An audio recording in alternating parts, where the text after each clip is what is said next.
राजीव, शुरुआत में आपसे ही करूंगा। जब से ऑपरेशन सिंदूर हुआ था, भारत और पाकिस्तान के बीच एक जंग छिड़ गई थी, तब इस देश में कोई सियासत नहीं हो रही थी, कोई सियासी बयान हमें सुनने को नहीं मिल रहा था। लेकिन जैसे ही सीज फायर का ऐलान हुआ, इस देश में एक बार फिर सियासी तूफान, सियासी बयान सुनने को मिल रहे हैं। और अब एक नई रेस हमें देश की सियासत में देखने को मिल रही है। क्रेडिट की होड़ चली हुई है, जिसमें बीजेपी तिरंगा यात्रा निकाल रही है। कांग्रेस ने अब ऐलान कर दिया है कि वो जय हिंद सभा का आयोजन करेगी, एक नई यात्रा निकालेगी। इन सबके बीच राजीव, ट्रंप बार बार चौधरी बने फिर रहे हैं कि भारत और पाकिस्तान के बीच जो सीज फायर हुआ है, जो शांति हुई है, वो तो मैंने ही कराई है और यही सच है। तो राजीव, किस तरह से देखें इन सबको, ये जो सियासत देखने को मिल रही है ऑपरेशन सिंदूर खत्म होने के बाद, और ये क्रेडिट की रेस लगी हुई है। और दूसरा जो बड़ा सवाल, 1971 की तुलना की जा रही है 2025 से। राजीव,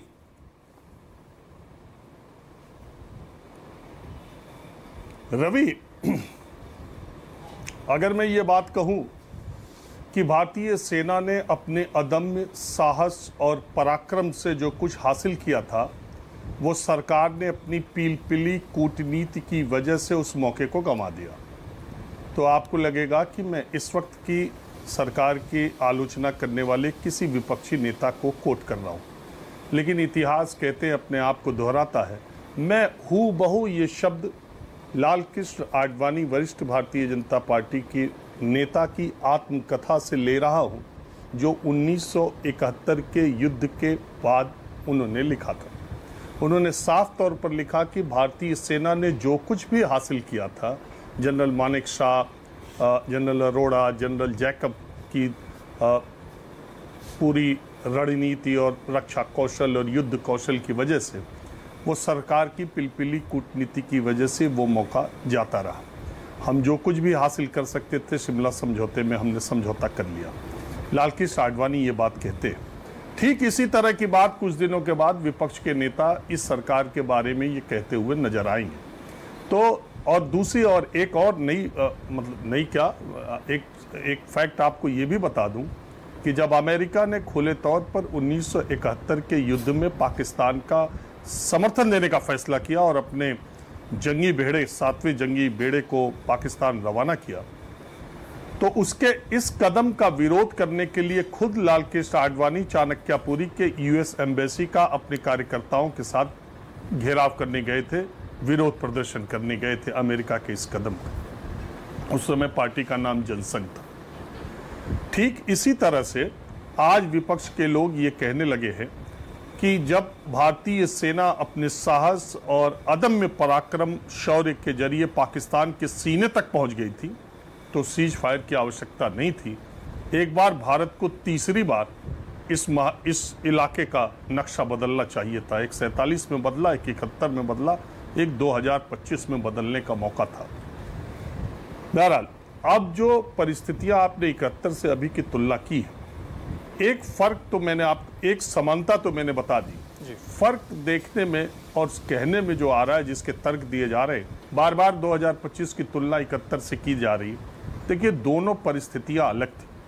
1971 में पूर्वी पाकिस्तान में मुक्ति वाहिनी ने अपना स्वतंत्रता संग्राम छेड़ रखा था और वहां से जिन लोगों का पलायन हुआ था, वो हमारी डेमोग्राफी को जिस तरीके से परेशान कर रहा था, इंदिरा गांधी ने तमाम वो कोशिशें अंतर्राष्ट्रीय स्तर पर की कि ये मामला रुके, लेकिन नहीं रुकने के बाद जब पश्चिमी पाकिस्तानी सेना ने वहाँ आतताई की तरह काम किया, तो फिर ये मामला आगे बढ़ा और अंततः पाकिस्तान के 2 टुकड़े हुए।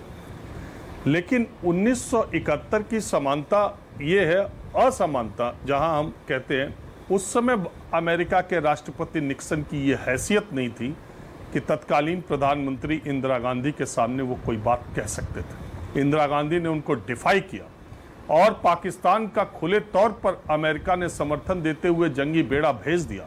बावजूद इसके इंदिरा गांधी ने एक कदम पीछे ना हटाते हुए, अपने फैसले पार्टी के रहते हुए, पाकिस्तान के 2 टुकड़े कर दिए और पूरे भारत के सारे राजनीतिक दलों का समर्थन उन्हें युद्ध के दौरान मिला था।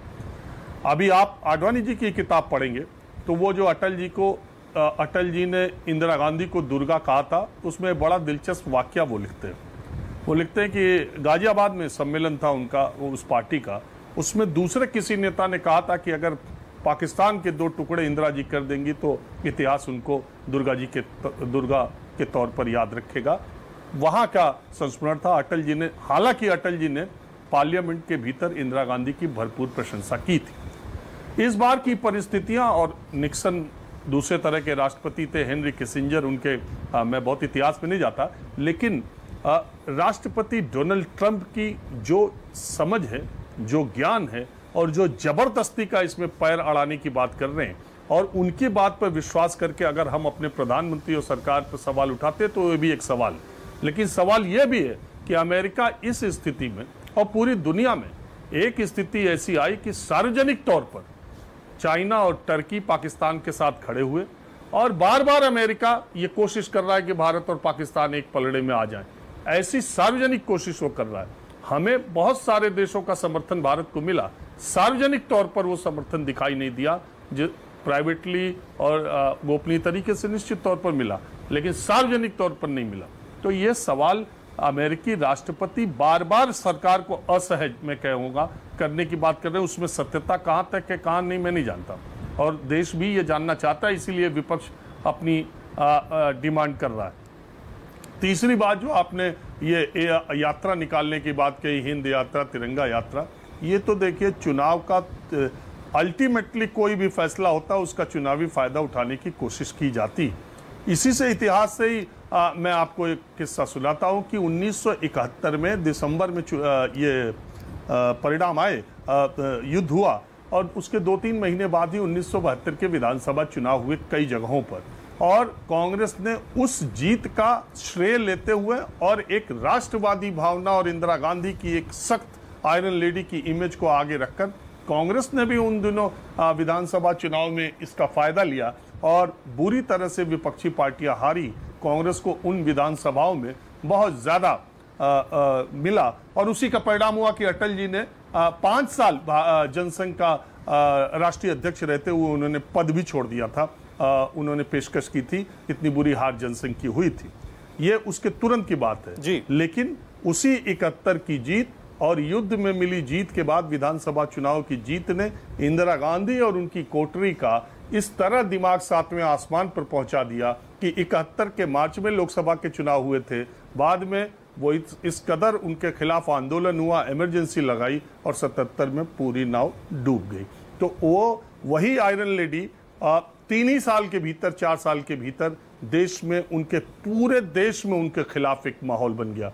तो इसलिए राजनीति तो घरेलू स्तर पर होती रहती है। उसके 3 महीने बाद उस युद्ध के चुनाव हुए थे, इसके बाद भी 4 महीने बाद भी होंगे, तो निश्चित तौर पर पार्टियां दोनों तरफ की, विपक्ष और सत्ता पक्ष, इसको अपने अपने तरीके से पेश करके पेशबंदी चुनाव में करेंगी। ठीक।